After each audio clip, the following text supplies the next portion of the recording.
What does it mean when one injured rookie does not just enter a league, but starts bending the economics of the entire sport around her presence? Because that is the real story here, and almost nobody is talking about it at the level they should be. A lot of people looked at Caitlin Clark's rookie season and saw the obvious headlines first. The hype, the sold-out arenas, the endless debates, the highlights from impossible distances, the media attention, the arguments about whether she was already changing the WNBA or whether the excitement would cool off once the novelty faded. And on the surface, that all felt big enough. Big enough to dominate sports television. Big enough to flood social media. Big enough to turn every Fever game into an event. But underneath all of that noise, something much larger was happening.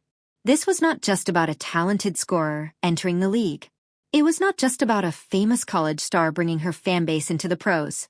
And it was definitely not just about one athlete selling jerseys and drawing crowds for a few months. What was happening around Caitlin Clark was much more valuable, much more measurable, and much more disruptive than the average sports story people are used to hearing. Because when the numbers started coming in, they told a story that sounded almost too extreme to believe. A single rookie, not at full strength, not with a complete season of dominance, not after years of professional polish. A rookie still adjusting to pro defenses, still learning the speed of the league, still dealing with injuries, still carrying the pressure of the most overanalyzed debut in women's basketball history. And somehow, even under those imperfect conditions, she was already moving tens of millions of dollars through the league's ecosystem. That is where this story stops being a basketball story in the usual sense. Because once real money starts moving at that scale, the conversation changes. It stops being about whether someone is exciting. It stops being about whether critics personally like her style. It stops being about whether traditional analysts feel comfortable with the attention she gets. At that point, the only question that matters is much colder, much bigger, and much harder to ignore. Who understands what this means first? And one company clearly did. Nike. Not casually. Not symbolically. Not in the generic, brand-friendly way corporations often attach themselves to athletes who are having a moment. Nike understood that Caitlin Clark was not just creating attention. She was creating proof. Proof that women's basketball was entering a completely different economic era. Proof that demand was no longer hypothetical. Proof that the ceiling people had assigned to the women's game for years might not have been a real ceiling at all. And once Nike saw that proof, they did what powerful companies do when they recognize a market changing in real time. They built a strategy around it. That is why this story matters so much more than a shoe announcement or a glossy ad campaign. Because what most people watched as a polished commercial was not really just a commercial. It was a signal, a coded message, a carefully packaged business statement aimed at multiple audiences at the same time. Fans saw inspiration. Casual viewers saw a star. The sports world saw hype. But behind that surface, Nike was telling sponsors, media partners, retailers, and anyone else paying close attention that they had already made their decision about the future. They were not waiting to see if women's basketball could become something larger. They were already building for the version where it does. And that is what makes this so fascinating. The public conversation around Caitlin Clark usually gets trapped in the same tired places. Too much hype. Too much backlash. Too many comparisons. Too much arguing about credit, attention, and who deserves what. But the business side of this story is cleaner than the debate. Colder than the debate. More revealing than the debate. Because money does not get emotionally confused. Corporations do not invest at this level because of internet arguments. They invest because the signals are too strong to dismiss. And the signals around Clark were screaming. A rookie who could sell tickets on the road like a championship event. A player who could change local business traffic in cities that had never experienced that kind of regular season WNBA demand.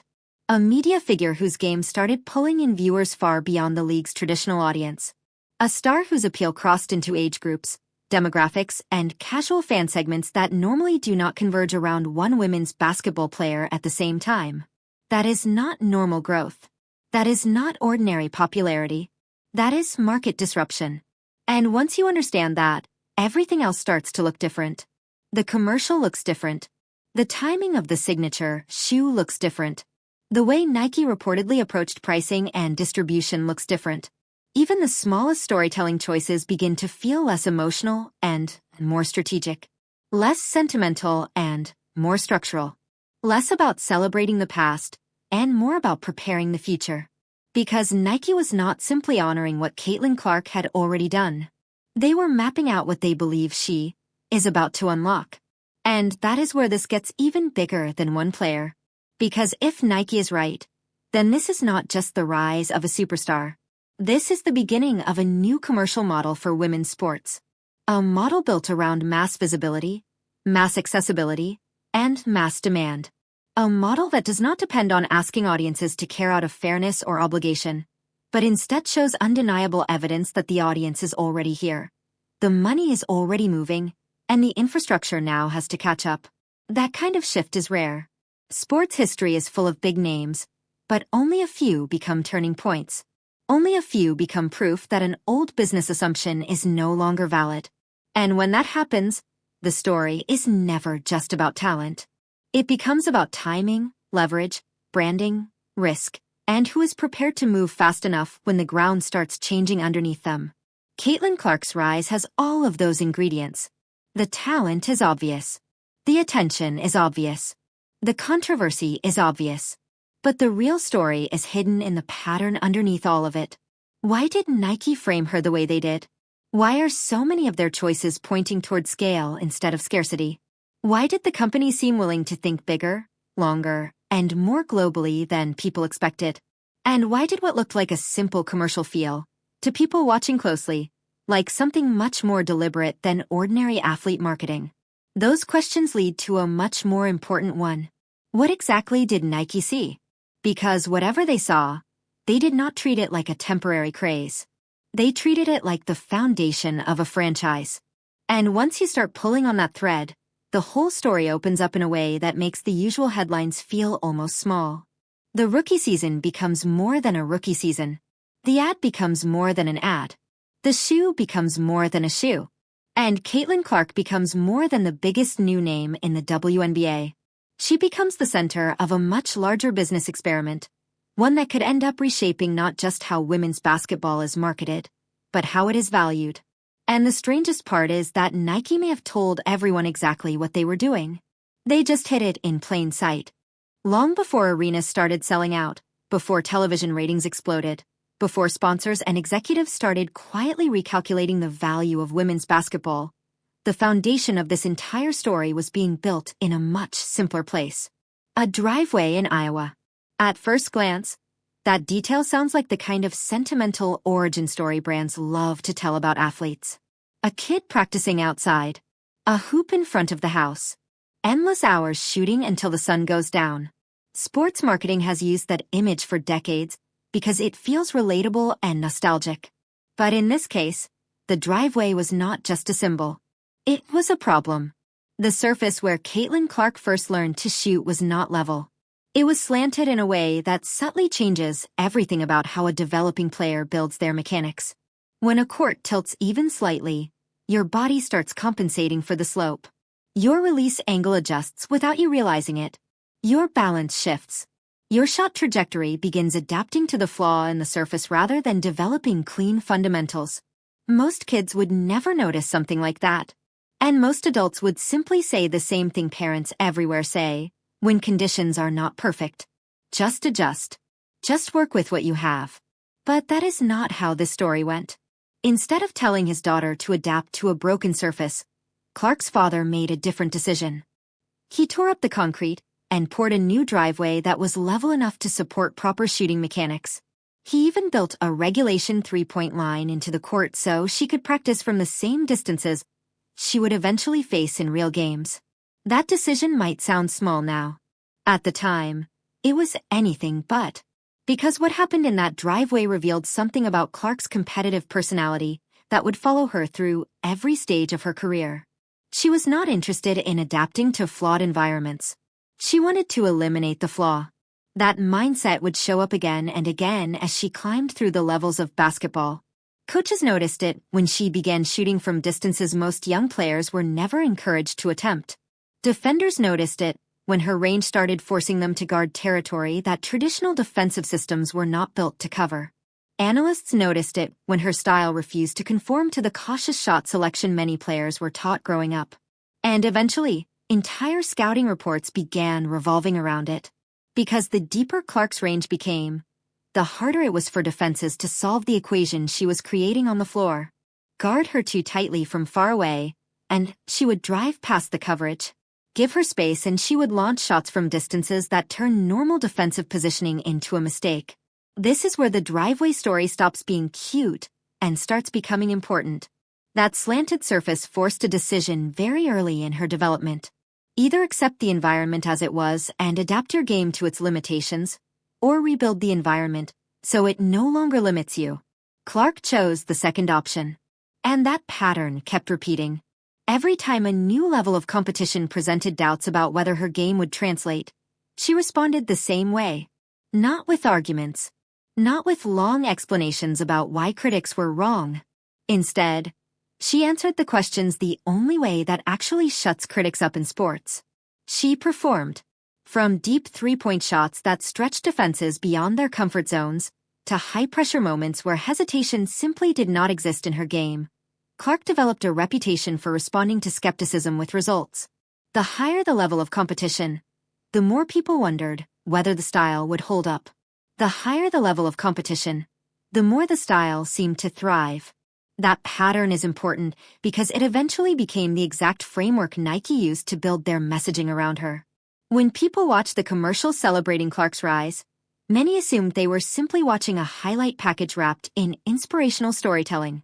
But that driveway scene was not chosen randomly. It was the blueprint. Nike was not just telling viewers where Clark came from. They were quietly explaining the philosophy that drives the entire brand they are building around her name. A philosophy that rejects the idea of adapting to limitations and instead focuses on removing them entirely. On the court, that philosophy showed up in the way she expanded shooting range beyond what defenses were comfortable handling. Off the court, it would eventually influence something even bigger. Because the same mindset that pushed her to eliminate the flaws in a driveway would soon challenge some of the biggest assumptions about how athletes, leagues, and global sports brands build value in the first place. And when that philosophy collided with the real numbers coming out of her rookie season, the conversation about Caitlin Clark stopped being about potential. It became about impact. Real impact. Measured in dollars, audiences, and attention that the league had never experienced before. And that is the moment when the story stopped belonging only to basketball and started belonging to the entire business of sports. By the time Caitlin Clark reached the highest levels of basketball, one thing had already become clear to anyone studying her game closely. Her range was not normal. Most elite shooters develop comfort from the three-point line and a few steps beyond it. That distance already stretches most defenses to their limits. Coaches spend years teaching players how to space the floor around that arc, because it represents the natural boundary of modern basketball offense. Clark quietly ignored that boundary. At first, it looked like confidence. Maybe even a little recklessness. Young players sometimes test their limits with long shots that feel exciting but rarely become consistent weapons at higher levels of competition. When Clark started pulling from distances most players would never attempt in a real game, plenty of analysts assumed it would eventually disappear. The logic sounded reasonable. College defenders would adjust. Professional defenders would punish bad shot selection. Eventually the range would shrink. That prediction never quite materialized. Instead, the deeper she shot from, the more complicated the defensive math became. Coaches started realizing something uncomfortable when preparing for games against her. Traditional defensive positioning simply did not work. Systems that had been reliable for years suddenly felt incomplete when one guard could stretch the court 10 feet beyond its normal pressure points. Defenders were forced into a decision they rarely had to make before. Step up and guard her extremely high, sometimes close to 30 feet from the basket, and you create massive driving lanes behind the coverage. Give her space and she launches shots that feel absurd until they start falling with frightening consistency. The deeper range turned every defensive choice into a risk. If the defense adjusted too aggressively, she attacked the open floor and collapsed the defense around her. If defenders hesitated for even a second, the ball was already in the air from distances that looked almost casual to her. This was not just about scoring. It was about control. Clark's shooting range stretched defensive structures in ways that forced entire teams to rethink how they guarded a single player. That level of influence normally belongs to dominant interior players or physically overwhelming athletes. Yet here it was coming from a guard whose most dangerous weapon was the space she created with her shooting confidence. And the deeper observers looked, the more they realized something else. This style was not a lucky accident. It had been built deliberately. Those thousands of hours on that perfectly leveled driveway had created muscle memory from distances most players never practiced seriously. What looked like spontaneous deep shooting during games was actually the result of years of repetition. Her comfort zone simply existed further from the basket than the traditional game expected. Once that reality set in, the narrative around her began shifting. Instead of questioning whether her range would translate to higher levels, coaches began asking a more complicated question. If the range continued working at every level she reached, what exactly were defenses supposed to do about it? That question followed her into the professional ranks. The WNBA had seen great shooters before. It had seen stars who could control games with scoring bursts. But Clark's presence introduced something slightly different, a style that forced opponents to defend parts of the floor they had rarely treated as serious threats. And when those adjustments started happening at the professional level, the ripple effects extended beyond the court. Because while coaches were studying her range, something else was happening quietly around the arenas where she played. Ticket demand started shifting. Crowds grew larger. Local businesses near the games noticed unusual spikes in activity. Television audiences began expanding in ways the league had not seen before. At first, those changes looked like the predictable excitement surrounding a famous rookie. Sports fans love a new star, and curiosity can drive short-term attention when someone enters a league with as much hype as Clark carried from college. But the numbers kept building. And the deeper economists and analysts looked into those numbers, the more surprising the pattern became. Because what they were measuring was not just excitement. It was economic movement. Real dollars moving through cities every time Clark and the Indiana Fever showed up to play. Hotels filling with traveling fans. Restaurants experiencing unusual traffic on game nights. Merchandise sales rising in arenas that had rarely seen that level of demand during regular season games. Suddenly the story was not just about a player with incredible shooting range. It was about a player whose presence was beginning to change how money moved around the league. And when those numbers were finally compiled, the result forced people across the sports industry to pause and take a much closer look at what was happening. When the economic reports started circulating, the number immediately caught attention. $36 million. That was the estimated economic impact connected to Caitlin Clark during her rookie season. Not theoretical marketing projections. Not optimistic guesses from a sponsor hoping to justify an endorsement deal. Economists tracked real spending patterns connected to the game she played in. And what they found surprised even people who believed the hype around her. Hotels and cities hosting Indiana Fever games began reporting something they had almost never experienced for regular season WNBA matchups. Sellouts. Entire blocks of rooms filled with fans traveling specifically to watch Clark play. In some markets, these bookings resembled the kind of demand normally associated with playoff games or major sporting events. Restaurants near arenas saw similar changes. On nights when the Fever came to town, tables filled earlier and stayed full longer. Local business owners reported traffic levels that doubled their normal expectations for women's basketball games. Bars and sports lounges experienced the same pattern, with fans arriving hours before tip-off and staying well after the final buzzer. Parking facilities noticed the difference too.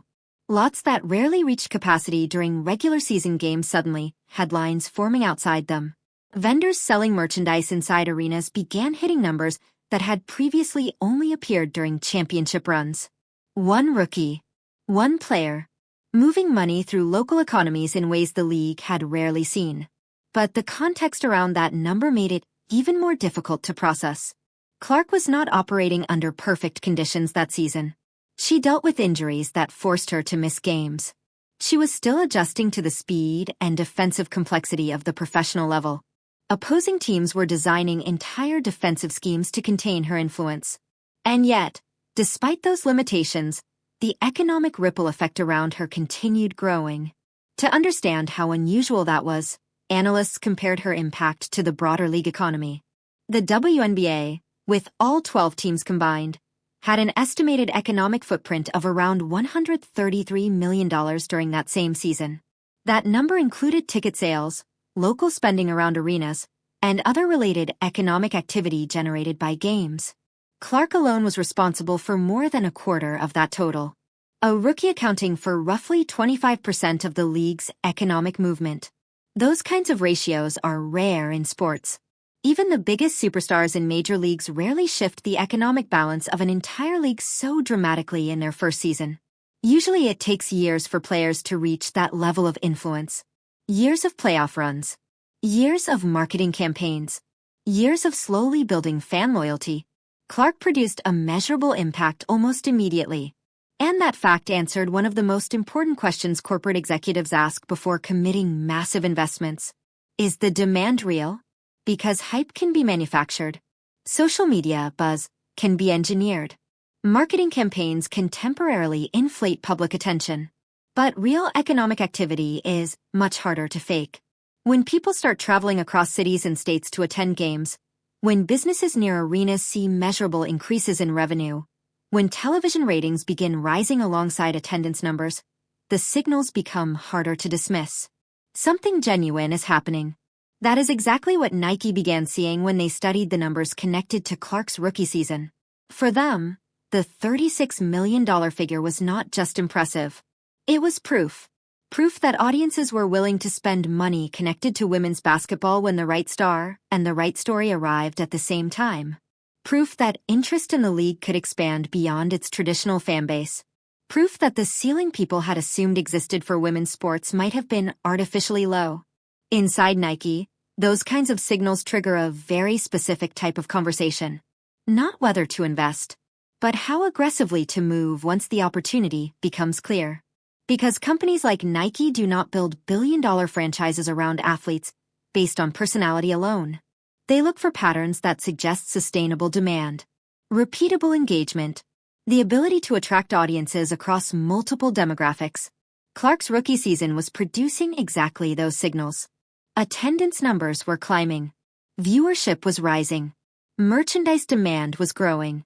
And perhaps most important of all, the audiences showing up were not coming from a single demographic group. Young girls discovering basketball were watching. Longtime sports fans who had never followed the WNBA were tuning in. Casual viewers who normally paid attention only during major NBA moments were suddenly curious about what was happening in the women's game.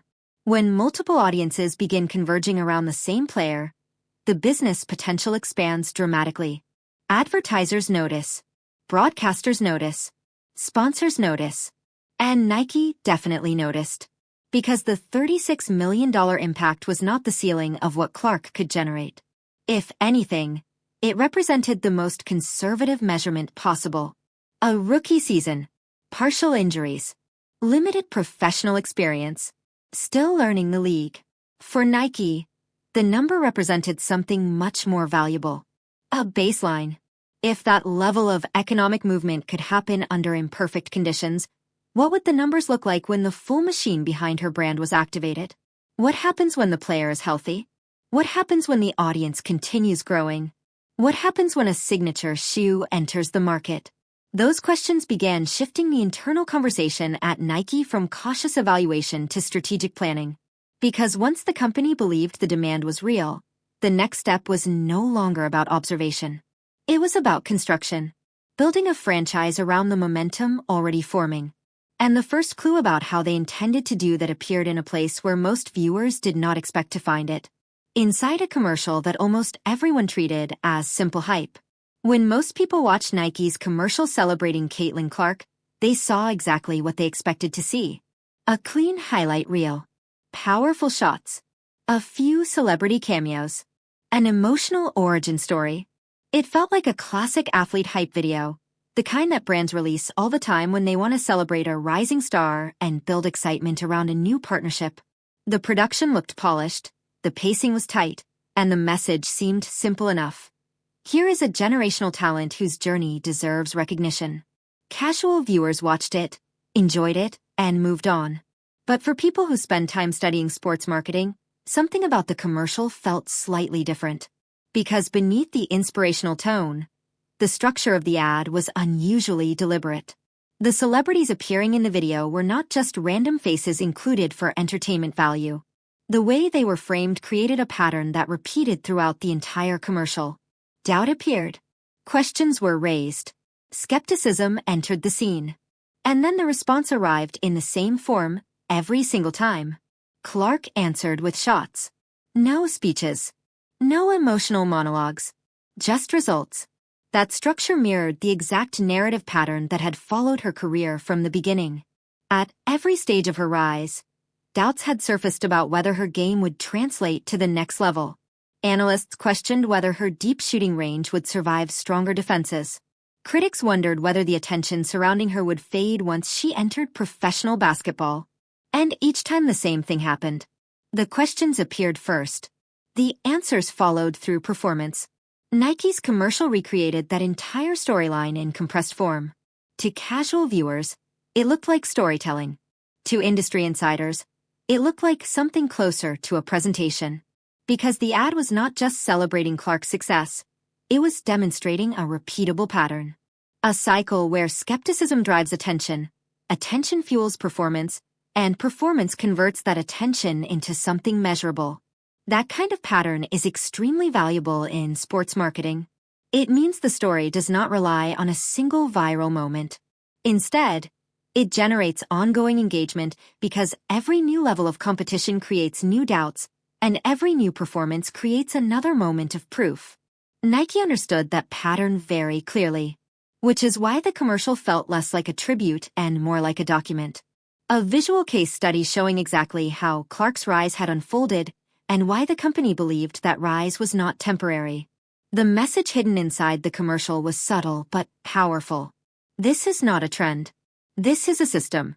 That distinction matters enormously when corporations begin building long-term investments around athletes. Temporary popularity can create short bursts of revenue, but sustainable patterns create franchises. Brands that last for decades usually emerge from stories that keep regenerating interest over time. Nike has studied those patterns before. They studied them when building the Air Jordan franchise around Michael Jordan. They studied them again when constructing the early narrative around LeBron James. In both cases, the company did not just promote highlights. They built stories that reinforced a cycle of challenge, performance, and proof.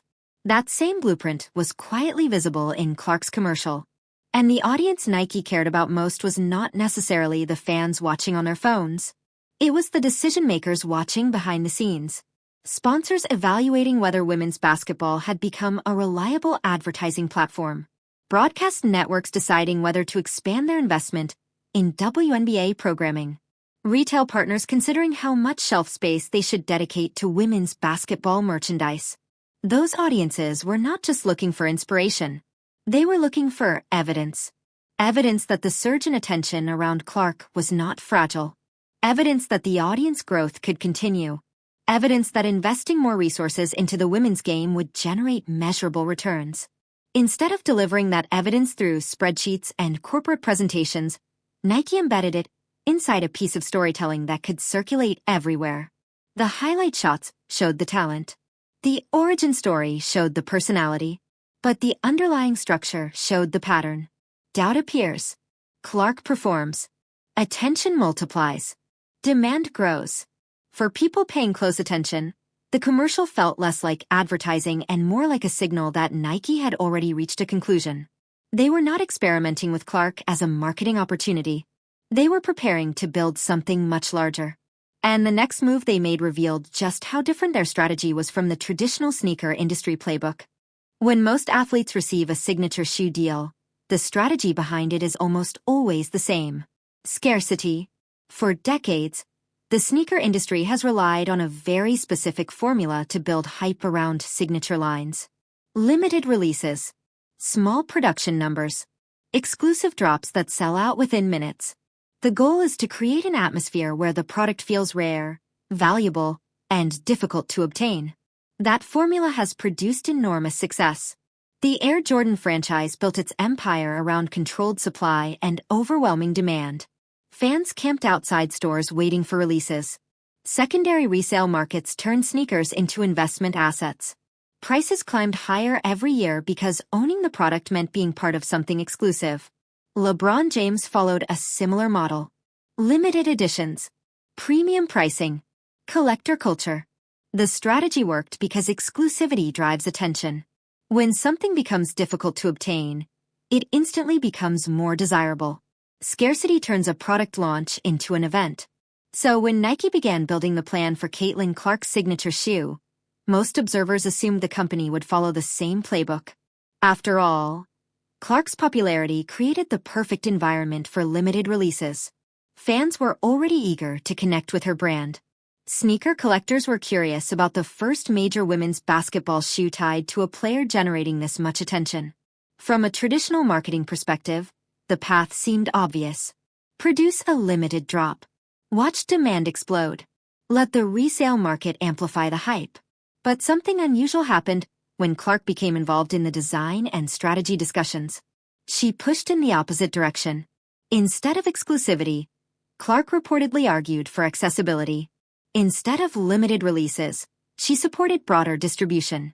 Instead of collector pricing that placed the product out of reach for younger fans, she wanted a shoe that kids could realistically afford to wear on real basketball courts.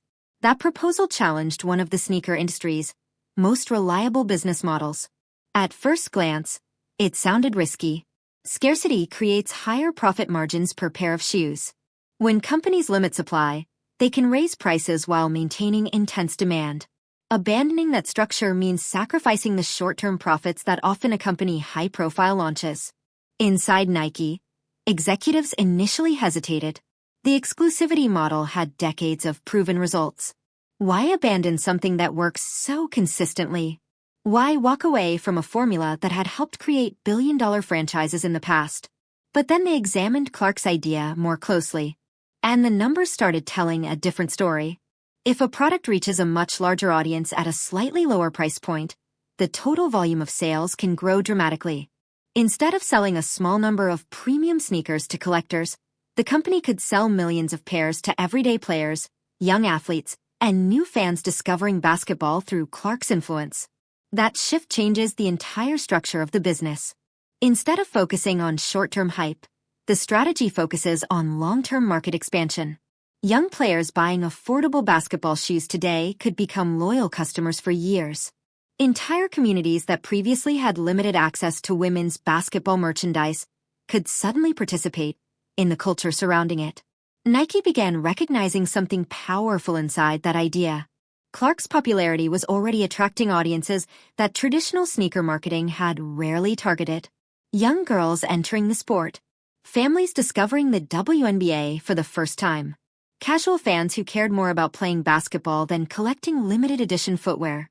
If the goal was to build a global franchise rather than a niche collector item, accessibility could actually produce greater long-term revenue than exclusivity. Industry analysts began projecting what that type of strategy might generate if Clark's popularity continued expanding.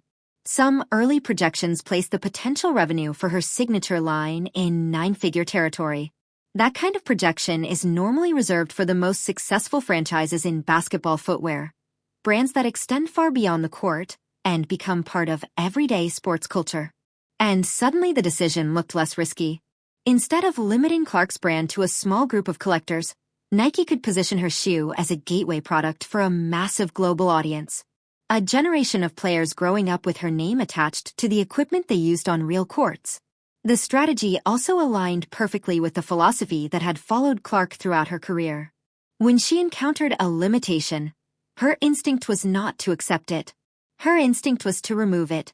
Just as the slanted driveway had been rebuilt to eliminate the flaw in her practice environment, the sneaker strategy was being redesigned to remove barriers between the product and the people most likely to use it. But even that bold shift was not the most surprising part of Nike's plan. Because while the company was rethinking the pricing and distribution model, they were also making another decision that confused many observers at the time. They delayed the launch. At the exact moment when Clark's popularity was exploding, when attention around her was dominating headlines and demand appeared strongest, Nike chose to wait. And that delay turned out to reveal just how carefully the company was building the entire franchise. In the world of sports marketing, momentum is everything. When an athlete suddenly becomes the center of national attention, brands usually move as quickly as possible to capitalize on that moment. Viral highlights, massive fan interest, non-stop media coverage, those are the conditions companies dream about when launching new products. The standard playbook says to strike immediately while the excitement is still at its peak. That is why the timing of Caitlin Clark's signature shoe surprised so many people. Instead of launching the product right after her rookie season, Nike scheduled the release for spring 2026, nearly 18 months after her WNBA debut. From the outside, that decision looked strange.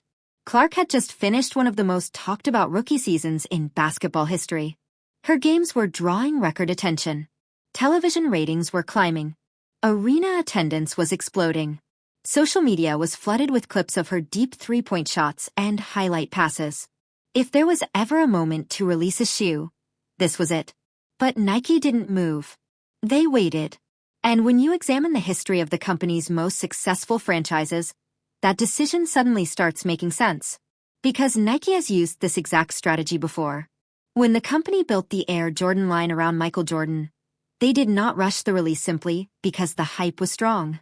They studied the narrative around Jordan carefully and waited until the moment when his story had matured into something undeniable. The same pattern appeared with LeBron James. Nike spent years constructing the mythology around him before launching the signature line that would eventually become one of the most powerful brands in sports. In both cases, the company understood a crucial difference. A viral moment can sell a product, but a proven narrative can sustain a franchise. Clark's rookie season had already proven one thing. People were curious. Fans were willing to tune in. Media attention was massive. Economic activity around the league was growing. But curiosity alone does not guarantee long-term stability. For a signature shoe to become a true franchise, the story around the athlete has to survive the next phase of scrutiny. The second season. Because the sophomore year of a player's career is where the real tests begin. Opposing teams now have an entire offseason to study film. Defensive strategies become more sophisticated. The novelty factor fades, and expectations become far higher. If the player thrives under those conditions, the narrative becomes stronger. If the performance drops, the momentum can collapse quickly. Nike understood that reality. By delaying the shoe launch until 2026, they were giving Clark time to pass the most important test in sports, proving that her impact was not temporary. The company wanted 2 full seasons of verified data, 2 seasons of television ratings, 2 seasons of attendance growth, 2 seasons of economic impact, 2 seasons of evidence that the audience following Clark was not disappearing once the initial hype cooled down. And that patience reveals something about how Nike viewed her potential. They were not treating this like a short-term product release. They were treating it like the foundation of a long-term franchise. Because once the shoe finally launches, the company plans to activate a global marketing machine that operates at an entirely different scale. Retail partnerships, international distribution networks, digital campaigns, athlete collaborations, all of it requires confidence that the demand will remain strong for years, not months. Launching too early could have risked building the structure on unstable ground. Waiting allowed the narrative to solidify. By the time spring 2026 arrives, Nike will possess 2 seasons of proof that Clark's influence extends far beyond a rookie sensation. The ratings data will be clearer. The attendance trends will be stronger. The international interest in women's basketball will be easier to measure. And that timing turns what might have been a simple sneaker release into something much larger. A franchise activation. In sports business, that distinction matters more than most people realize. A product launch generates excitement for a few weeks. A franchise launch can shape an entire industry for decades. But even that strategy was only part of what Nike embedded into the commercial surrounding Clark. Because hidden inside the advertisement was another message, one that many casual fans never noticed at all. One of the most impressive parts of Nike's campaign around Caitlin Clark is how it communicates 2 completely different messages at the same time. Most viewers only notice the first one. To casual fans, the commercial looks like a simple celebration.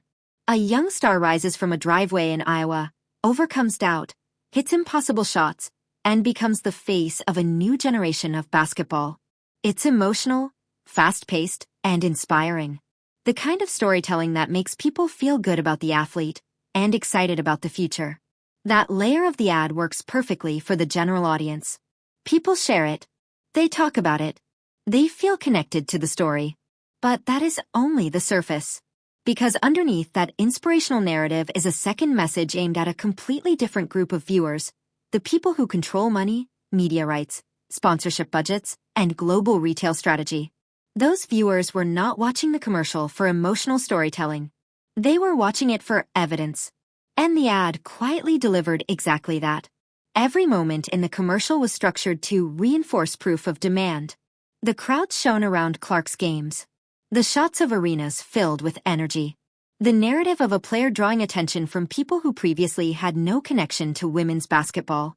All of those elements were not just storytelling tools. They were signals. Signals that the audience for women's basketball was expanding faster than many executives had predicted. Signals that Clark's presence was not limited to one demographic group. Signals that fans who normally followed other sports were suddenly paying attention to the WNBA. For sponsors evaluating advertising opportunities, that kind of crossover audience is extremely valuable. Reaching multiple demographics at the same time reduces marketing risk and increases the potential return on investment. For broadcasters, the message was just as important. Television networks had already begun noticing unusual patterns when Clark entered the league. Games featuring the Indiana Fever were producing viewership numbers far above traditional WNBA averages. In some cases, those broadcasts were approaching ratings typically associated with regular season NBA matchups. That kind of growth changes the conversation around media rights. Broadcast partners begin asking whether more games should receive national coverage. Streaming platforms evaluate how much content featuring Clark could increase subscriptions or engagement. The league itself gains leverage when negotiating future television deals. The commercial quietly reminded those viewers that the demand was already visible. It did not need to be imagined. It did not need to be predicted. It had already appeared. Retail partners saw another message hidden inside the ad. Nike's global distribution network is enormous. The company operates manufacturing and retail infrastructure across Asia, Europe, and North America. But historically, women's basketball products have struggled to generate strong demand in many international markets. The interest in basketball existed. The interest in the specific players often did not. Clark's rise began changing that equation. Her style of play, the deep shooting range, the confident shot selection, the highlight moments, translated easily across cultures. Even fans who were unfamiliar with the WNBA could understand the spectacle of someone pulling up from 30 feet and hitting shots with casual confidence. That universal appeal made her brand easier to market globally. When international retailers saw the commercial, they were not just watching a basketball story. They were evaluating shelf space. How many stores should carry the upcoming shoe? How much inventory should be prepared for international markets? Would demand exist in countries where women's basketball products had previously struggled? The commercial subtly suggested that the answer to those questions might now be yes. Instead of presenting complicated financial arguments, Nike simply showed the momentum building around Clark. The company allowed the images, the crowds, and the narrative structure to communicate the message for them. And that message was clear. The audience exists. The demand is growing. The opportunity is real. By embedding those signals inside a piece of inspirational storytelling, Nike avoided the need for direct corporate messaging. Fans saw motivation. Executives saw market expansion. Investors saw evidence that women's sports might be entering a new economic phase. Very few commercials manage to accomplish that kind of dual communication. Most advertisements either focus entirely on emotion or entirely on data. Nike combined both. The emotional story built public excitement around Clark's rise. The structural signals inside the ad reassured decision-makers that the excitement was supported by measurable growth. That combination is extremely powerful when launching a long-term sports franchise. Because when fans feel inspired and executives feel confident at the same time, the momentum around an athlete can expand far beyond the game itself. And that momentum leads directly to the final question, hanging over this entire story.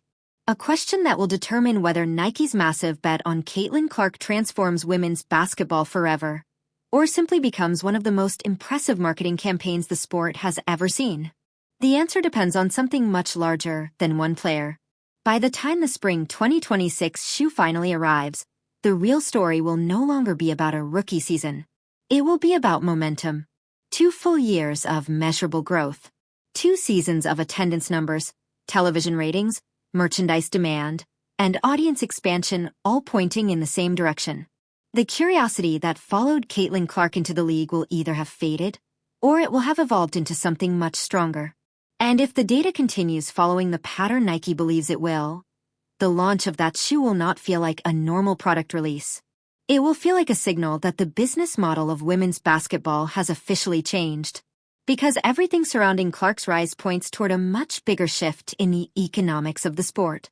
For decades, women's leagues have often been evaluated through cautious expectations. Growth projections were conservative. Investment decisions moved slowly. Many corporate partners treated the space as a promising idea rather than a proven market. Clark's impact started challenging that assumption almost immediately.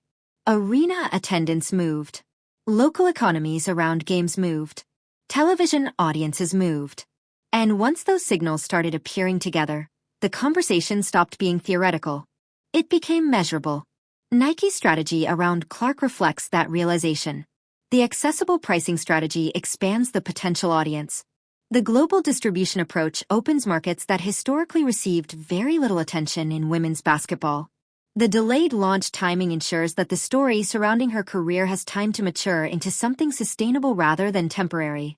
Every part of the plan is designed around scale. But scale introduces its own challenge. Because if Nike's projections are correct, the demand surrounding Clark's brand could soon place enormous pressure on the infrastructure of the WNBA itself. Larger crowds mean arenas must be ready to accommodate them. Expanded television interest requires stronger broadcast partnerships and production capacity. Merchandise demand forces supply chains to keep pace with a rapidly growing audience. International attention pushes the league toward new markets and global partnerships. In other words, success creates responsibility. If the audience continues growing, the league will need to grow with it. That is the real tension sitting underneath this entire moment. Not the debates that dominate social media. Not the arguments about credit or comparisons between players. The real question is structural. Can the system surrounding women's basketball scale fast enough to match the wave that might be coming? Because if Nike's strategy works the way they believe it will, the ripple effects could extend far beyond a single athlete or a single shoe line. Sponsorship investments could rise. Broadcast deals could expand. Youth participation in women's basketball could surge as younger players begin connecting their own dreams to the visibility they see on screen. Moments like that are rare in sports history. But when they arrive, they tend to reshape entire industries. Michael Jordan's rise transformed how basketball was marketed globally. LeBron James entered the league with a commercial infrastructure already built to support a generational star. Caitlin Clark's situation looks different. Instead of inheriting a fully developed global system, she is rising at the same time the system itself is expanding. Her success is not just being supported by the growth of the sport. In many ways, it is driving it. That is why Nike treated her commercial like more than an advertisement. It was a declaration that they believe women's basketball has reached a turning point, that the audience is ready, that the market is ready, and that the next phase of growth will not come from asking people to pay attention. It will come from showing them something they cannot ignore. And that brings us to the moment everything converges. Spring 2026. The shoe launch most people currently see as a sneaker drop could end up representing something far more important. It could mark the point where a new generation of basketball fans, sponsors, and global audiences fully recognize that women's sports are entering a completely different economic era. But the outcome is not guaranteed. Because a wave this large requires more than a star. It requires a structure capable of supporting what that star creates. If the WNBA, its partners, and the broader sports industry rise to meet that moment, Caitlin Clark's impact may eventually be remembered as the spark that accelerated women's basketball into its next commercial phase. And if that happens, the $36 million everyone is talking about right now will look less like the peak of her influence and more like the starting line. Before you go, take a second to support the channel. If you enjoyed this deep dive into the business side of basketball, make sure you subscribe so you don't miss the next breakdown when it drops. Leave a like if you want to see more stories exploring the hidden forces shaping the sports world, and drop your thoughts in the comments below, because the conversation around Caitlin Clark is only getting started.